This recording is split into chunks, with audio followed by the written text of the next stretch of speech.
Donc maintenant que Paul nous a présenté comment on récupère une base de données complète qui vient les différents fichiers d'Evonik, moi je vais rapidement vous présenter comment utiliser ces données avec notamment l'intelligence artificielle. Donc pour commencer, l'intelligence artificielle, c'est quoi?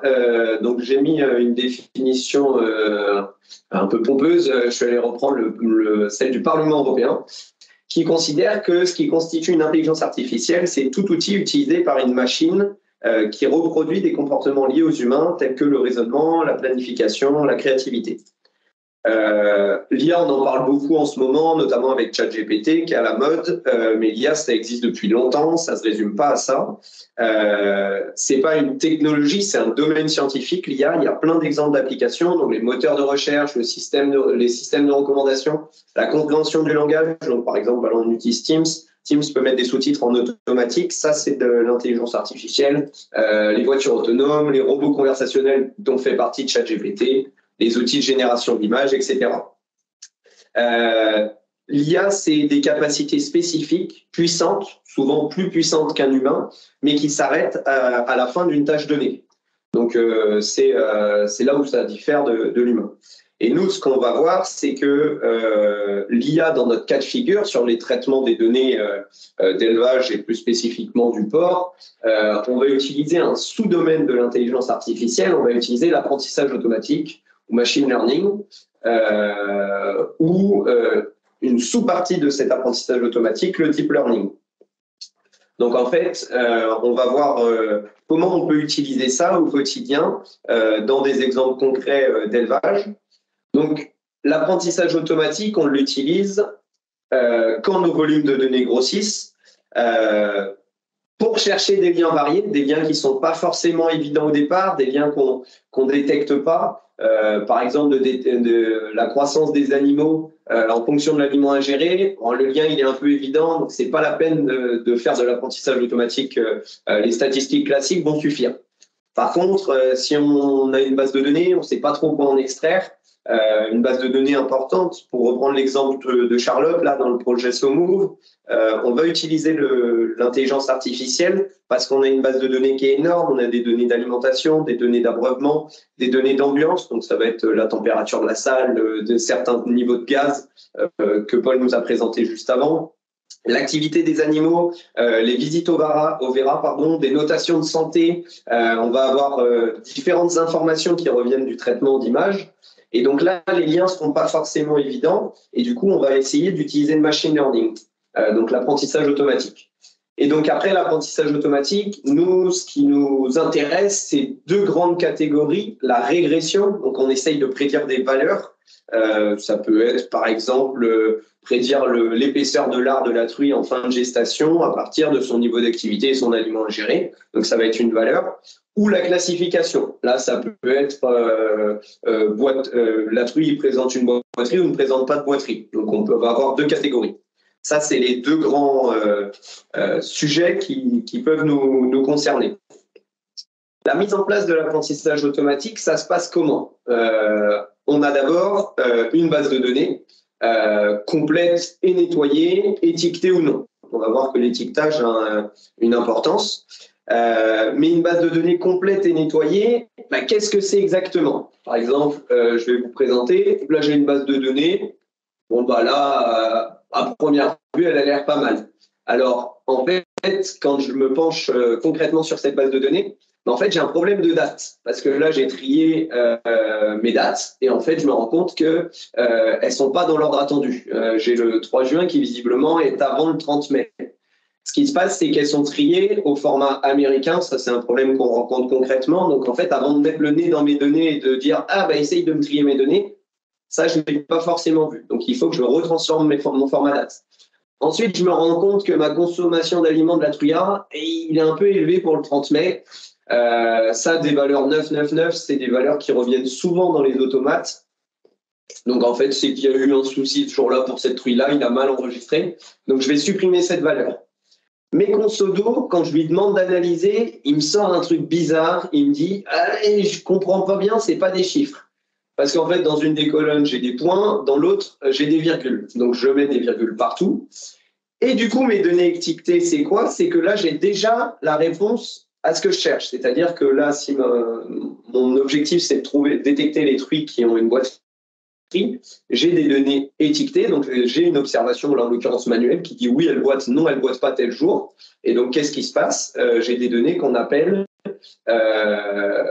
des données étiquetées, donc pour faire de l'apprentissage supervisé. Ensuite, il faut que je prépare mes données. Donc, la préparation des données, maintenant que j'ai ma base de données complète, la préparation des données, c'est quoi? C'est pré-traiter les données et diviser mes données en entraînement et validation. Pré-traiter les données, c'est quoi? Et ben c'est là, j'ai deux valeurs manquantes, par exemple. Donc, je vais faire ce qu'on appelle de l'imputation de données. Donc, ça peut être rajouter les valeurs médianes pour les valeurs chiffrées. Donc, la consommation d'aliments, là, sur l'exemple que j'ai mis, on a une valeur médiane 3,4 kg. Boiterie, j'ai mis une règle qui dit si la truie ne boite pas la veille et le lendemain, j'attribue la boiterie à non. Alors ça se fait selon la connaissance des données qu'on a. Des fois, on ne peut pas faire ça, donc il y a différentes techniques pour le faire. Si on ne peut pas le faire, eh ben, on est obligé de supprimer des données. Après, on va le voir, c'est un gros enjeu, la quantité de données, donc on essaye de le moins en supprimer possible. Et ensuite, je récupère une partie de mes données pour la validation parce qu'on entraîne notre modèle sur une partie de données, on valide sur une autre pour éviter que nos modèles nous donnent l'illusion d'être trop performants, mais en fait, c'est qu'ils connaissent les données sur lesquelles on les évalue. Et ensuite, choisir des algorithmes parce qu'il y a différents algorithmes qui vont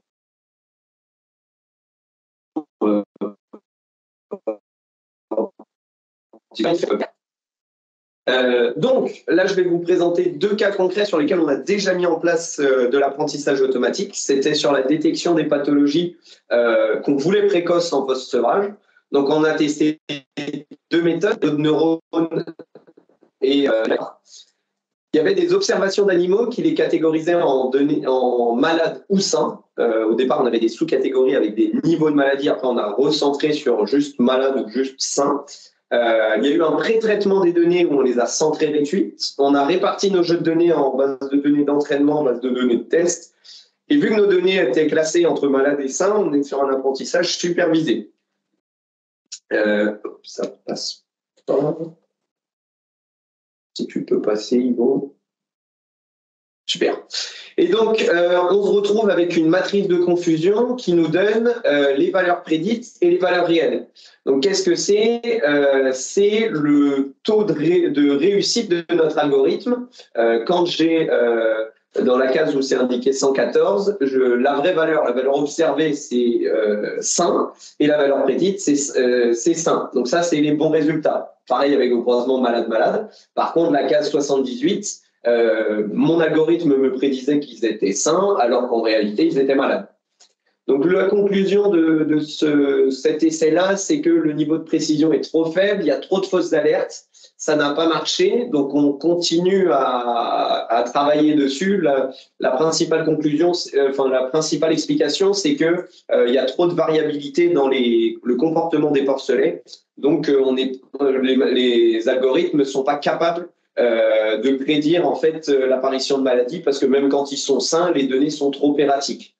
On avait un problème aussi de constance dans les données avec des erreurs. On a fait un autre exemple, cette fois pas de classification, mais de régression des émissions d'ammoniac. On a testé plus de méthodes, on a fait de l'imputation de données cette fois, on a normalisé les données, on a réparti notre jeu de données, on était aussi avec un apprentissage supervisé, c'est-à-dire qu'on avait les valeurs attendues dans l'apprentissage. Donc là, c'est un exemple de résultat. On voit, alors en orange, c'est la droite parfaite, en bleu, c'est la droite de ce qui nous prédit. On voit que ça manque de précision. Après, on en est encore sur le début. Et un des gros soucis qu'on a eu sur ces valeurs-là, c'est que notre base de données était trop petite, trop incomplète, parce qu'en fait, c'est une base de données qui regroupe diverses sources. Les objectifs de chaque source n'étant pas les mêmes, on n'avait pas les mêmes informations. Et donc, ça nous a posé différents soucis.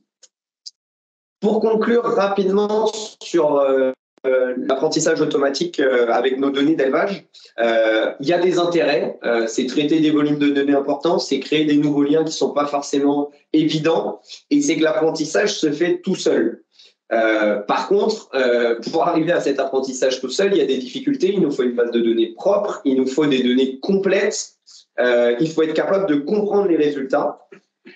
Et moi, mon expérience personnelle, c'est que l'apprentissage a beau être autonome, c'est chronophage. Il y a le temps de préparation de la base de données qui est assez important. Il faut quand même connaître les données. On ne peut pas dire j'y connais rien, je vais quand même tenter. Ça ne marchera pas. Et il faut en amont faire des statistiques descriptives pour bien être capable de nettoyer nos données avant de lui donner à manger, je dirais. Voilà, merci de votre attention.